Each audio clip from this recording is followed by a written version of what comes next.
meninggal husnul khatimah, perbanyak amal dalam keadaan khalwat. Sebelum subuh, sebelum berangkat ke masjid, atau sebelum tidur, atau beramal sunat di rumah, perbanyak amal. Hatta harim kita nggak tahu. Berkhalwat dalam keramaian. Al-khalwah fil jalwah. Begitu kata Maulana Imam Khalid, ya, Ad-Dimashqi Al-Baghdadi. Berkhalwat tapi dalam keramaian. Inilah ajaran Imam Ghazali yang dia wariskan dari Abu Ali Al-Farmadi, bersambung kepada Rasulullah sallallahu alaihi wasallam. Maka sebaik-baik orang bukan yang menjauh dari manusia, tapi sebaik-baik orang yang dia bergaul dengan manusia tapi kalbunya tetap bersama Rabbun Nas, Allah Subhanahu wa ta'ala. Ya Allah, bagaimana cara aku menemukanmu, bertemu denganmu? Faqal fariq nafsak wa ta'al. Hai Abu Yazid, fariq nafsak, tinggalkan egomu, nafsiyahmu. Ta'al, ayo kita ketemuan. Maksudnya apa? Maka yang menghalangi kita dengan Allah itu apa? Nafs. Jadi antum belum bersyukur kalau belum pakai nikmatnya. Pakai ya. Jadi jangan sembunyiin. Zuhud bukan berarti menanggalkan perangkat-perangkat kemewahan itu.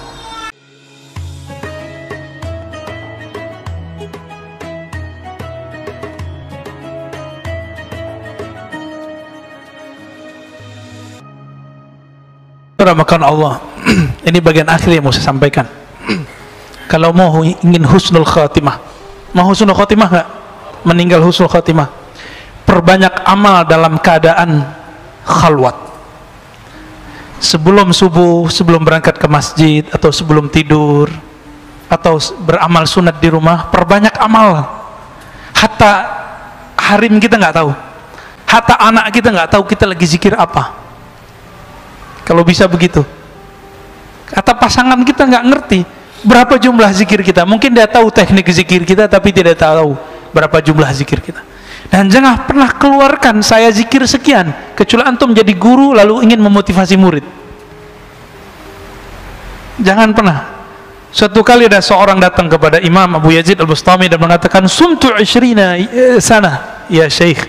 Wahai tuan guru, aku sudah berpuasa 20 tahun. Apa kata beliau?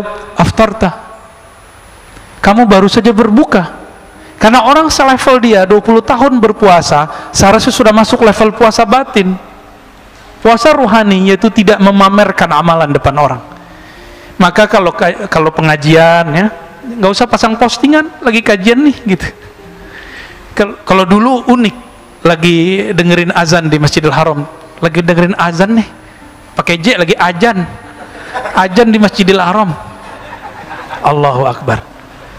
Nggak usah ya. Bangun tidur malam hari, bangunin teman, bangun dalam hati nggak selamat, biar teman tahu aku udah bangun duluan. Hati-hati. Mainannya setan halus tapi nyata, halus tapi nyata.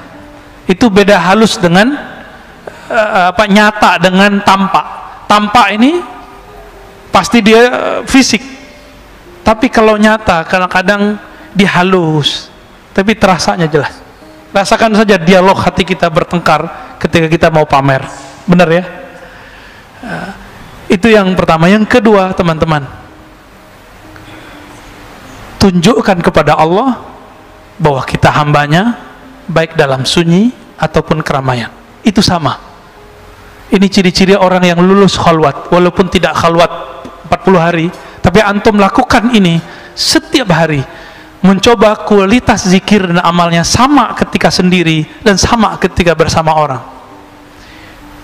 Insya Allah ini sudah berhasil disebut khalwah dar anjuman, kata Syah Naqsyaband. Berkhalwat dalam keramaian. Al-khalwah fil jalwah. Begitu kata Maulana Imam Khalid, ya, Ad-Dimashqi Al-Baghdadi. Berkhalwat tapi dalam keramaian. Inilah ajaran Imam Ghazali yang dia wariskan dari Abu Ali Al-Farmadi, bersambung kepada Rasulullah sallallahu alaihi wasallam. Maka sebaik-baik orang bukan yang menjauh dari manusia, tapi sebaik-baik orang yang dia bergaul dengan manusia tapi kalbunya tetap bersama Rabbun Nas, Allah Subhanahu wa ta'ala. panitia apa? Ini sampai ada azan masih? Lanjut? Masih lanjut ya? Oh ya, saya ingat saya begitu ya. Lalu ketika antum berkhalwat ya, berarti kita lanjut dulu deh. Ada wali cerita, ini kan sempat rame sebelum puasa. Ada seorang Habib dibully karena dia cerita tentang gurunya atau Habib Fulan bisa bertemu Allah 40 hari sehari semalam begitu ya. Apakah itu cerita baru, cerita lama? Itu sebenarnya sudah banyak di kitab. Cuma orang yang jarang baca kitab menganggap itu aneh. Saya mau tanya, antum masih ingat hadis al-ulama warasatul anbiya? Ulama pewaris para nabi. Nabi Adam ketemu Allah nggak? Ketemu Allah. Nabi Musa dialog dengan Allah nggak? Dialog. Nabi Isa, Nabi Muhammad, semua nabi itu punya pertemuan dengan Allah dengan cara yang berbeda. Yang sempurna cuma Nabi Muhammad, sama sendal-sendalnya dibawa ke aras. Ini bedanya. Nabi Musa pingsan dulu baru merasakan hadirnya Allah. Padahal Nabi Musa sudah berdialog dengan Allah berhari-hari, 40 hari. Nah, di sini dikatakan yuhka an Abi Yazid. Jadi Abu Yazid ketika berkhalwat, Abu Yazid ini ulama salafus saleh, wafat tahun 261 Hijriah, sama dengan Imam Muslim, pengarang Sahih Muslim. Apa kata beliau? Ra'aitu Rabbi azza wa jalla fil manam. Aku melihat Allah Ta'ala dalam mimpi. Mungkin nggak? Dalam mimpi loh? Mungkin. Coba kalau nggak percaya, buka kitab Ta'bir Mimpi karya Ibnu Sirin, An-Nablisi dan banyak ulama. Ada di situ ru'yatullah, melihat Allah Subhanahu wa Ta'ala. Fakultu kaifa ajiduka. Lalu aku bertanya, ya Allah, bagaimana cara aku menemukanmu, bertemu denganmu? Faqal fariq nafsak wa ta'al. Hai Abu Yazid, fariq nafsak, tinggalkan egomu, nafsiyahmu, ta'al, ayo kita ketemuan. Maksudnya apa? Maka yang menghalangi kita dengan Allah itu apa? Nafs, angan-angan. Masa sih? Gak mungkin zikir 100 kebanyakan, apalagi dikasih 1000. Apalagi antum kena racun bilang zikir 1000 bid'ah. Ya? Ya salam. Azan dulu ya. Azan dulu, kita lanjut tanya jawab. Berpesan kepada beliau, ilbas ma'an nas ma yalbasun. Kalau kamu ingin mengikuti petuah uzlah yang sesuai dengan zaman kontemporer, zaman sekarang, zaman now ya, hijrah zaman now, gimana? Ilbas ma yalbasun, pakailah yang mereka pakai, berkendaralah dengan apa yang mereka kendarai. Maka beruzlah itu bukan berarti menanggalkan perangkat-perangkat hidup, itu fasilitas, pakai aja ya, kita nggak dilarang pakai itu, yang penting halal ya. Ilbas ma yalbasun ya, mereka bisa pakai mobil mewah, antum pakai mewah boleh, tapi jangan nunjukkan nih lo Islam bisa pakai. Nggak, Islam nggak perlu digitu-gituin, nggak perlu dikasih tulisan Islam itu mewah, nggak perlu juga ya. Jadi kita ketika membuat tulisan-tulisan kaligrafi, nampilin di perangkat-perangkat kita, punya kita, bukan tujuannya untuk menunjukkan Islam begini loh, enggak. Terlalu kendil Islam kalau kita yang menerjemahkan ya. Ilbas ma yalbasun, dia pakai apa yang mereka pakai. Jadi bukan berarti menanggalkan sisi manusiawi kita, enggak. Wa tanawal mimma ya'kulun, makanlah apa yang mereka makan. Mereka jalan-jalan, kamu jalan-jalan ya. Tapi satu, wanfarid anhum bisir, tapi sir kamu tolong jangan terkontaminasi oleh apa yang kamu pakai, apa yang kamu makan, gaya hidup, lifestyle itu. Bisa nggak kira-kira? Bisa, serius? Aneh belum bisa. Masih belajar. Tapi kalau kita belajar, mau belajar, ya sama-sama kita berlatih. Maka setiap hari teman-teman, biar sukses di sini, ketika memakai apa yang mereka pakai, kita punya pakaian, punya rumah, punya ini, punya itu, niatkan, ya Allah, aku ingin menunjukkan rasa syukurmu kepada Engkau, karena Allah suka melihat bekas nikmatnya itu nempel pada diri kita. Jadi antum belum bersyukur kalau belum pakai nikmatnya. Pakai ya. Jadi jangan sembunyiin. Zuhud bukan berarti menanggalkan perangkat-perangkat kemewahan itu. Makanya Nabi itu setiap istrinya ada rumah. Setiap rumah itu ada khadamnya. Setiap istri Nabi diberikan kendaraan. Jadi Rasulullah tuh kaya, Pak. Antum kuat nggak? Punya istri 9, masing-masing punya pembantu, punya rumah, lalu punya kendaraan yang terbagus di zamannya. Kendaraan Rasulullah paling bagus loh Pak sekarang. Paling bagus, nggak ada yang lebih bagus dari kendaraan Rasulullah. Kalau sekarang ya Mercy lah, BMW.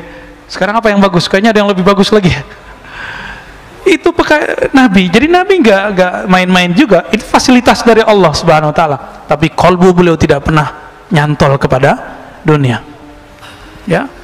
Terus kemudian apa kata beliau? Sami'tu yaqul ja'ani insan. Kata Imam Abu Ali Ad-Daqqaq. Suatu kali ada orang datang kepadaku, perjalanannya jauh dan ingin disebut sebagai orang suluk, orang sufi, orang kenal Allah, orang zuhud. Apa kata beliau? Laisa hadzal hadis min haythu qat'il masafa wa maqasatil asfar. Wahai anakku, yang disebut bersuluk menempuh jalan mendekatkan diri kepada Allah bukan dengan kamu jalan jauh begini, bersusah payah begini, tapi farik nafsak walau bi khatwah. Coba kamu tinggalkan dirimu, egomu walaupun satu langkah. Setiap hari belajar pelan-pelan, pelan-pelan. Kita dikatain orang nggak balas ngatain. Nah itu salah satunya Pak. Ya, saya lagi belajar itu juga. Ya, mau sama-sama belajar kita. Ya, jadi kita nggak akan menjadikan diri kita ini presentasi dari Islam yang sebenarnya. Kita sedang berusaha supaya sampai kepada hakikat keislaman itu. Kemudian faqad hasala maksuduk. Kalau kamu sudah setiap hari melangkah menjauh dari egomu, itulah hakikat Nabi Adam. Hadza maksuduk. Inilah maksud tujuanmu. Itulah ilahi anta maksudi wa ridhaka matlubi. Nabi Adam ketika dijebak oleh iblis laknatullah alaih, beliau tidak mengatakan ente terlaknat wahai iblis. Apa kata dia? Ya Rabb, aku yang salah.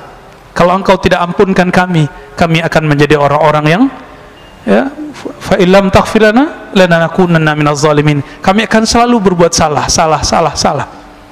Maka kita tutup kajian kita pada malam ini dengan doa Nabi Adam. Rabbana zalamna anfusana wa illam taghfir lana wa tarhamna lanakunanna minal khasirin. Ya Allah, kami banyak salah karena kami orang kemudian berprasangka, karena kami kadang-kadang orang kemudian salah memahami agama ini. Ampunkan kami ya Allah. Jika engkau tidak mengampuni kami ya Allah, tentu kami jadi orang zalim. Rabbana atina fid dunya hasanah wa fil akhirati hasanah wa qina adzabannar. Sallallahu ala nabiyina Muhammad walhamdulillahirabbil alamin. Subhanakallahumma wa bihamdika asyhadu an la ilaha illa anta astaghfiruka wa atubu ilaik. Assalamu alaikum warahmatullahi wabarakatuh.